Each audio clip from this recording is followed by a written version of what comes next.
اعوذ باللہ من الشیطان الرجیم، بسم اللہ الرحمن الرحیم۔ حدیث قدسی۔ آپ کے سامنے جن سوروں کا ترجمہ پیش کیا جا رہا ہے یہ قرآن کے سورے نہیں ہیں، اور نہ ہی 114 سوروں کے علاوہ کسی بھی آیت کو قرآن کی آیت کہا جا سکتا ہے۔ یہ توریت کے سورے ہیں جن میں حضرت موسیٰ سے گفتگو کی گئی ہے، اور ان باتوں کو حضرت علی نے اپنی زبان میں پیش فرمایا ہے۔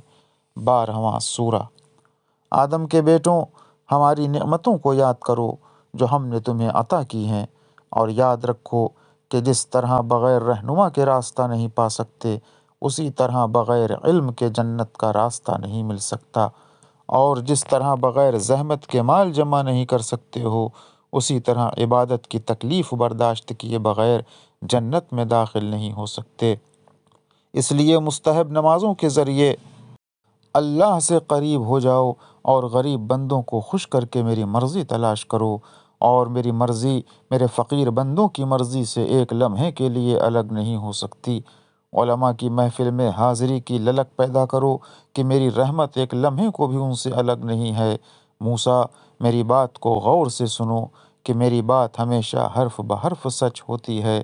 یاد رکھو، جو شخص بھی کسی فقیر کے سامنے غرور کرے گا، میں اسے قیامت کے دن ایک ذرے کی شکل میں سامنے لاؤں گا جو ہر ایک کے قدموں کے نیچے ہوگا، اور جو کوئی بندہ مسلم کی ایک بار بے حرمتی کرے گا، میں 70 بار اسے ذلیل کروں گا، اور جو کسی عالم یا اپنے ماں باپ کے سامنے اپنے کو کمتر سمجھے گا، اسے دنیا و آخرت میں سر بلند کروں گا، اور جو کسی مومن مسلم کی غریبی کی وجہ سے توہین کرے گا، وہ ایسا ہے جیسے اس نے مجھ سے اعلان جنگ کیا، اور جو کسی مومن سے میرے لیے محبت کرے گا، اس سے دنیا میں چھپ کر اور آخرت میں کھلم کھلا میرے ملائکہ مصافحہ کریں گے۔